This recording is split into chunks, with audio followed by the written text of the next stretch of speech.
So picture this for a second. A brand new platform pops up, and it promises to wrap up all of the world's best AIs into one simple, super affordable subscription. It was called AI Fiesta, and it made a huge splash.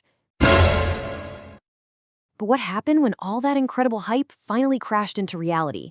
And this was their big hook: world's most powerful AIs. One chat, subscription.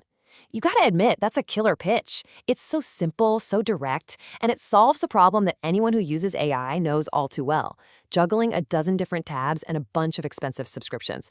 So why all the hype? Well, it all makes sense when you find out who was behind it. AI Fiesta was launched by Dhruv Rathi, who is a massive YouTuber with millions and millions of subscribers. His name alone was basically free marketing gold, and it instantly put this platform on everyone's radar. All right, so let's dig into that grand promise. What exactly were they selling people on that got everyone so fired up? I mean, just check out this lineup. This isn't just some random list of bots. No. We are talking the A-list, the heavy hitters of the AI world. ChatGPT 5, Gemini 2.5 Pro, Claude Sonnet 4. The whole idea was to put all of that incredible power right at your fingertips in one clean, easy-to-use interface. And this is where the sales pitch gets really crazy. If you were to subscribe to all of these things on your own, you'd be looking at over $100 a month, easy. AI Fiesta comes along and says, how about $12? Just one payment, one window. And you could even see the AIs respond side by side to compare them. On paper, right? This looks like an absolute no-brainer. Okay, so that's the promise. But as people started to actually sign up and use the platform, a completely different picture started to form. So how did the reality actually stack up?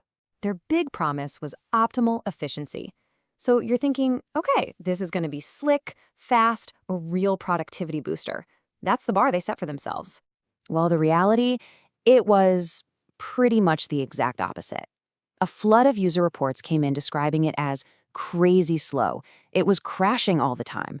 People were having to just constantly hit the refresh button just to get it to work. And don't even get started on the mobile version, a total mess. But look, slow performance was just the tip of the iceberg. As people started digging into the technical side of things, they found something way worse. It looked like they weren't even getting the models they were promised. They advertised the latest and greatest, GPT-5, but all signs pointed to them actually using the older and less powerful GPT-4. And it wasn't just a one-off.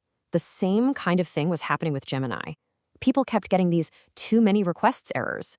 Now, if you know anything about these APIs, that is a huge red flag.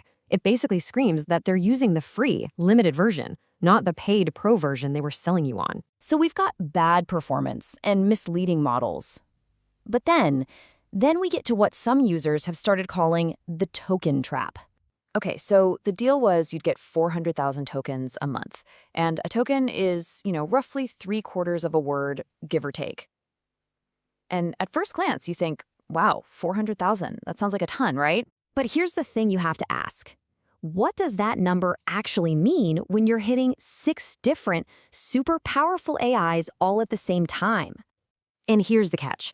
That big 400,000 number, that wasn't for each model. It was for all of them combined. So think about it. You use the platform's main feature, asking all the AIs the same question at once, and bam, you're burning through your tokens 6 times as fast. People were running out way, way quicker than they ever expected, making the whole thing kind of useless for any serious work. You'd think it couldn't get worse, right? Performance issues, a token trap, but oh, it does.